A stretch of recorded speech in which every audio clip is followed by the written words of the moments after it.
তুমি যে প্রস্তাব দিয়েছো তা উত্তম প্রস্তাব। তুমি এই মুহূর্তে আপনার দুলালকে নিয়ে ওই মাস্টারের বাড়িতে চলে যাও। ঠিক আছে মহারাজ। আর শোনো, মহারাজ যাওয়ার পূর্বে তোমাকে একটি কথা বলে যেতে চাই। বলেন মহারাজ। তুমি ওই মাস্টারকে আমার সালাম জানিয়ে বলবে সে যেন তাকে মাতৃ চিনেহে লালন পালন করে তাকে মানুষের মতো মানুষ করে গড়ে তোলে। ঠিক আছে মহারাজ, আমি তাই যাচ্ছি। আমি মহারাজ, মন্ত্রী জং বাহাদুর, বলেন। আমি আমি ওই আপনার দুলালকে নিয়ে যাচ্ছি ওই মাস্টারের বাড়িতে। হ্যাঁ, আমি এই মহারাজকে দরবারে রেখে আমি আপনার দুলালকে ওই মাস্টারের বাড়িতে রেখে আসার পরে এবং আগে যদি তুমি কোনো অকারণ করাবার চেষ্টা করো, এই পৃথিবীর সবাই যদি তোমাকে ক্ষমা করে, আমি নির্বাচন তোমাকে ক্ষমা করব না। কথাটি জানো তোমার মনে থাকে। আসি আসি মহারাজ। সেনাপতি মীর কাসেম অযথা আমাকে দোষারোপ করছে মহারাজ। সেনাপতি মীর কাসেম, মন্ত্রী জং বাহাদুর, মহারাজ এখন আমি অন্তর্মহলে যেতে চাই। তাই চলুন মহারাজ।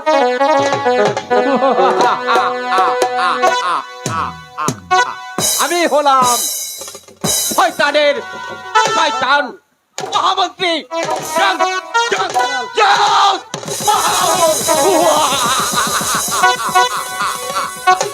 রাজা গণপতি রায়, এই মুহূর্তে আমি তোমাকে তৃতীয় দ্বার গ্রহণ করাবো। তারপর তোমার দুটি পুত্র আপন আর দুলালকে আমি নির্মমভাবে হত্যা করাবো।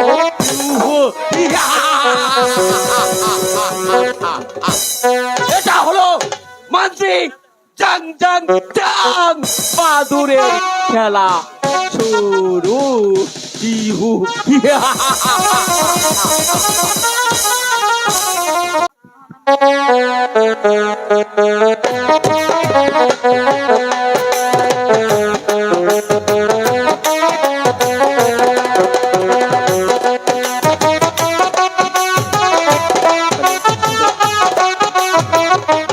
আজ অনেক দিন হয় আমার বাল্যকালের বন্ধু মীর কাসেমের সাথে কোনো সাক্ষাৎ নেই।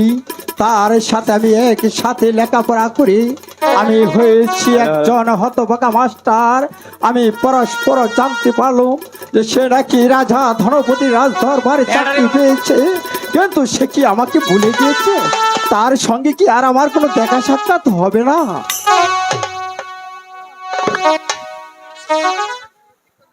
মাস্টার, ওই তো আমার মনে হচ্ছে এ আমার খুব পরিচিত কণ্ঠ। এ কি মীর কাসেমের কণ্ঠ হবে? হ্যাঁ। কে কে master, Mir Kasem? Master, Mir Kasem, master, Mir Kasem, হঠাৎ করে মাস্টার, তুমি কেমন আছো ভাই? ভালো আছি ভাই, তুমি কেমন? হঠাৎই করি আমার কাছে তুমি এসেছ। আজ অনেক দিন হয় তুমি আমাকে ভুলে গেছো। আমার মন বলছিল যে আর কোনোদিন তোমার সাথে সাক্ষাৎ হবে না, তাই তুমি কেমন কেমন নির্ভয় হয়েছ। তুমি, আমি জানতে পারলাম রাজা ধনপতি রাজ দরবারে তোমার চাকরি হয়েছে।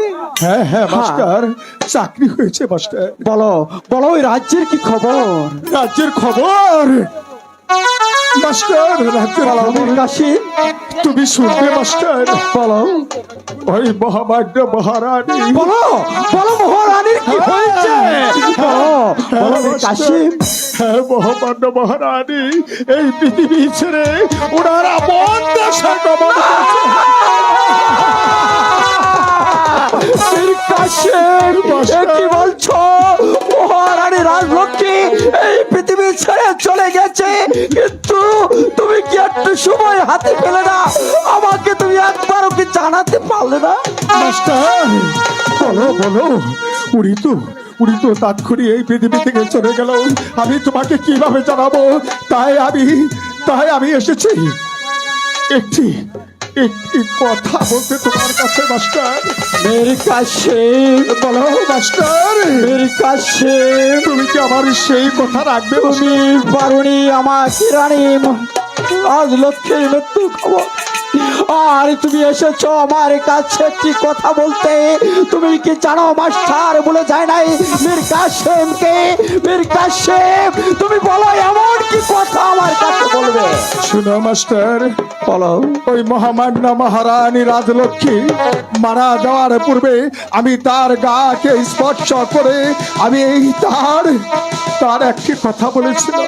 বলো বলো এমন কি কথা তুমি বলেছিলে? সে বলেছিল, শুনো মীর কাসেম, আমি বোধহয় আর বাঁচবো না। আমি এই পৃথিবী ত্যাগ করার পরে ওই আপনার দুলালকে তোমার হাতে রেখে গেলাম।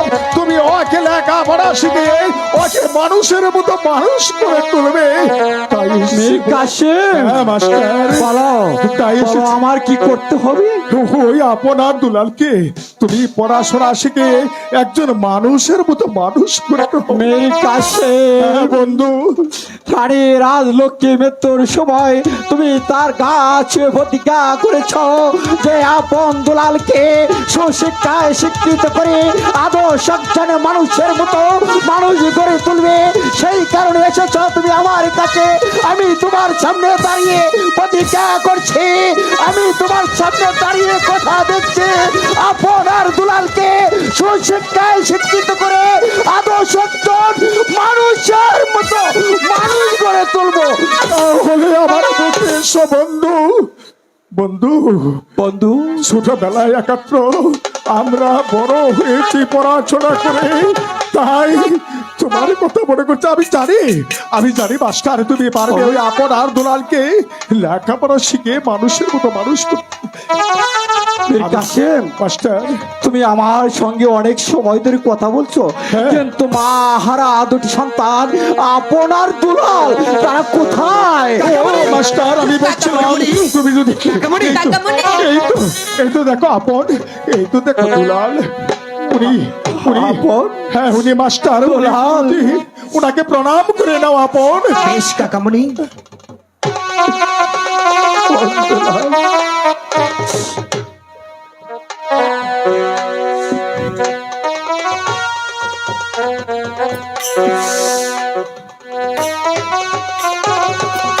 আপন দুলাল, ভাই একবার আমার ওরে আপন, ওরে দুলাল, এ তোর গুরুজি তোদেরকে লেখাপড়া শিখে মানুষের মতো মানুষ করবে। কিন্তু কাকামণি, আমরা থাকতে পারি, একটি শর্ত রয়েছে। বলো কি সত্য? যদি তুমি আমাদের সঙ্গে থেকে যাও তাহলে থাকতে পারবো, কিন্তু তোমাকে ছাড়া দুলাল থাকতে পারবি? একটুও না। না না, আমি তো থাকবো, কিন্তু বাবা আপন, বাবা দুলাল, কাকামণি। তুমি তুমি তুমি তোমার গুরুজির কাছে থাকো। এই পৃথিবীর সবাই তোমাদেরকে ফাঁকি দিতে পারে, আমি মীর কাসেম তোমাদেরকে ফাঁকি দিতে পারবো না। কাকামণি, বলো দুলাল। তাহলে তুমিও আমাদের সঙ্গে থাকো। হ্যাঁ হ্যাঁ হ্যাঁ, থাকবো থাকবো থাকবো আপন, থাকবো দুলাল। আসো বাবা। দেখো দেখো, ওই একটি ডালে দুটি পাখি কিভাবে খেলা করছে, এটা দেখো, ওই তো দেখো কোথায় কাকামণি? কিভাবে। কিছু দেখতে পাচ্ছি? দাদা, তুমি দেখতে কিছু পাচ্ছ দেখতে পাচ্ছি দাদা? না। আমি কাকামণি, দেখতে পাচ্ছি না। কোথায়? কাকামণি। কিছু তো কাকামণি,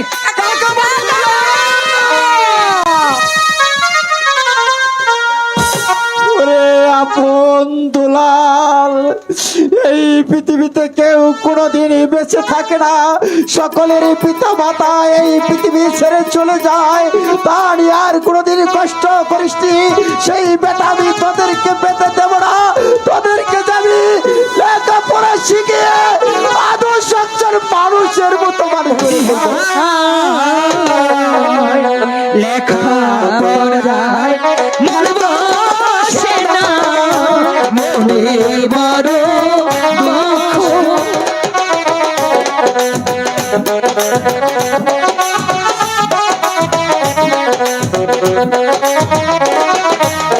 ও হাই গো, কোথায় গেলে দেখলে বাবু মুনি মায়ের চন্দ্র মুখ, মায়ের চন্দ্র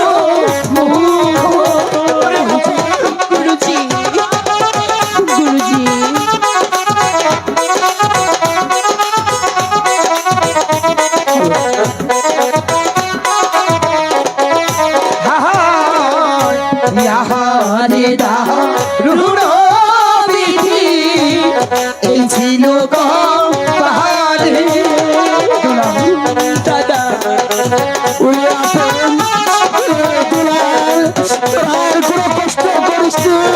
ও হাই গো শিশুকালে হারালাম গুরুজি আমরা দুটি ভাই গো, আমরা দুটি ভাই। গুরুজি এই পৃথিবীতে সবাই একদিন এতিম হয়ে যাবে, তোরা কষ্ট করিস নে। শিশুকালে মহামরিল এদিন হবে হবে।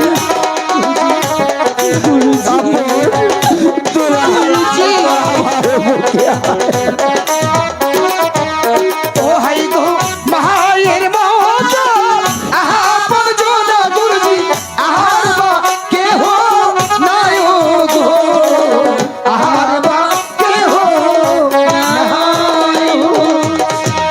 ওরে আপন, ওরে দুলাল, আর তোরা দুঃখ কষ্ট করিস নি। আমি তোদের সামনে দাঁড়িয়ে আছি, আমি কথা দিয়েছি তোদের কাকার সঙ্গে তোদের যে লেখাপড়া করতে হবে, আদর্শ একজন মানুষের মতো মানুষ হতে হবে। গুরুজি কিন্তু গুরুজি সবাই সর্বক্ষণ শুধু ভাইয়ের জন্য এই হৃদয়টা কেন যেন আপন, শুধুই কাঁদে। ওরে আপন, ওরে দুলাল, গুরুজি জানিস এই পৃথিবীতে কেউ কোনোদিন চিরদিনই বেঁচে থাকবে না। গুরুজি। একদিন আমিও থাকবো না, তুই জানি। গুরুজি তোদের ওখানে অনেক খিদা পেয়েছি, তাই আমার সঙ্গে চল, তোদেরকে কিছু খাওয়ার ব্যবস্থা করি। দুলাল চল ভাই, তোর না অনেক ক্ষুধা পেয়েছি। হ্যাঁ, দাদা। চল আজ দুটি ভাই একসঙ্গে অনেকগুলো খাবার খাবো খাবো। ঠিক আছে। চলুন গুরুজি। চলো তাই আপন, চলো দাদা। চল দুলাল।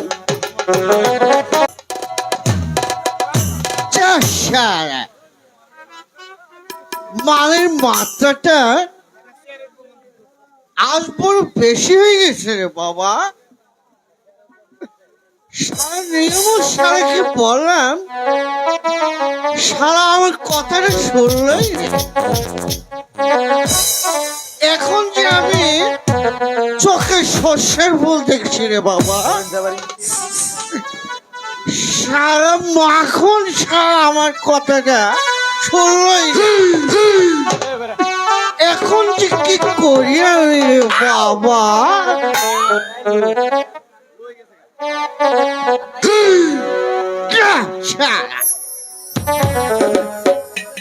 আমার তো এখন মাথাটা ঝিমঝিম করছে রে বাবা।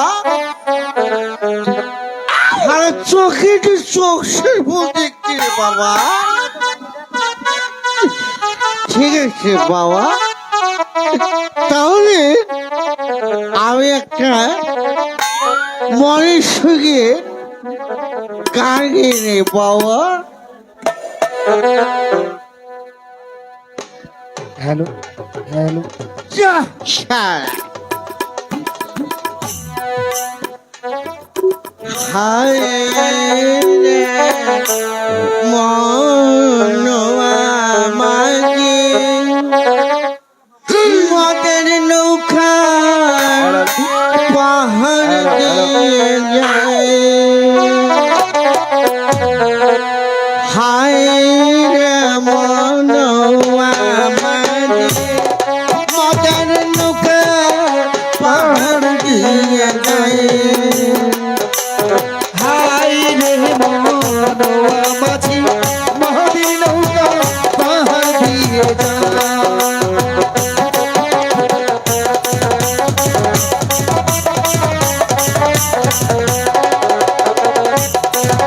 মাথায় শুয়ে থাকি সেখানে পুষ্করণী দেখি। মাথায় শুয়ে থাকি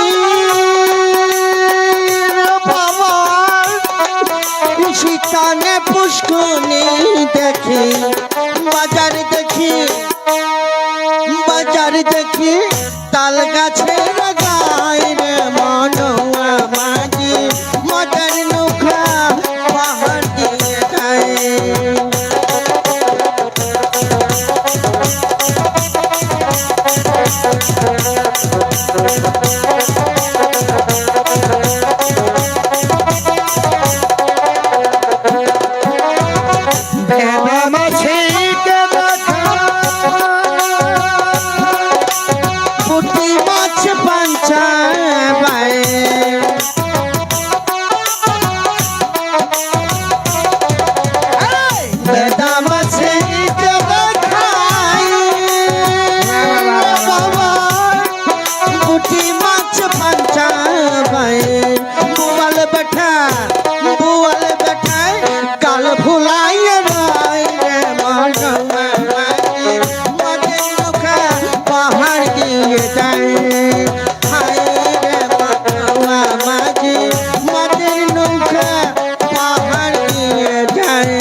শালা। মানে মাত্রাটা যে বড় বেশি হয়ে গেছে রে বাবা। এখন যে আমার ঘুম পাচ্ছে রে বাবা আব্দুল আলিম। বাবা আব্দুল আলিম, তুই আমার কিন্তু খুব কাছে কাছে থাকবি রে বাবা। তুই কিন্তু চলে যাবি রে বাবা। তুই চলে গেলে আমার যে কেউ থাকবে না রে বাবা। তুই আমার জীবন। ঠিক আছে বাবা আব্দুল আলিম, আমার তো অনেক ঘুম পাচ্ছে রে বাবা। আমি একটু ঘুমিয়ে নে রে বাবা। আমি তো আর পাচ্ছি না রে বাবা। ঠিক আছে বাবা।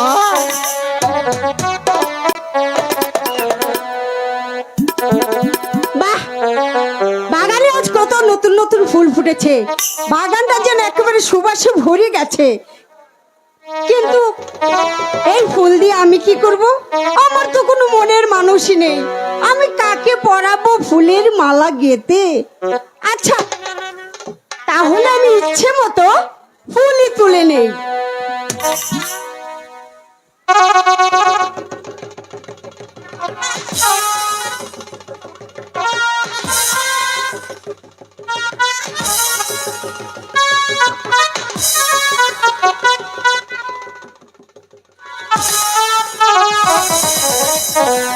যা বাবা, এখানে কেন শুয়ে আছে?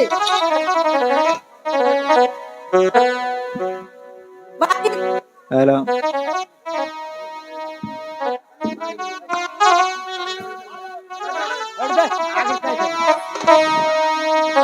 হ্যালো, এই শুনছো? এই কে তুমি? বিনা অনুমতিতে তুমি আমার বাগানে প্রবেশ করেছো? কে তুমি? বলো। যা, এর তো কোনো সারা শব্দই নেই। তবে যাই বলো, এমন সুন্দর পুরুষ আমি কিন্তু আমার এই জীবনে আর দেখিনি। আচ্ছা, দেখি চেষ্টা করে যদি জাগাতে পারি।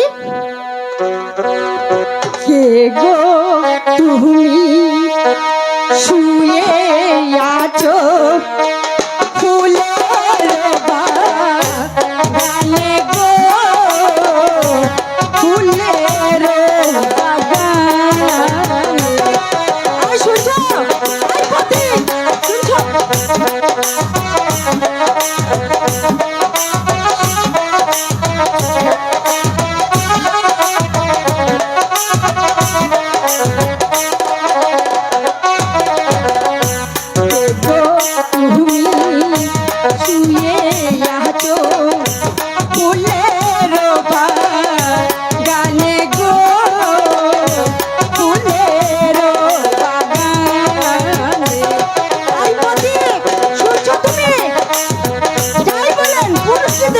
একেবারে মনের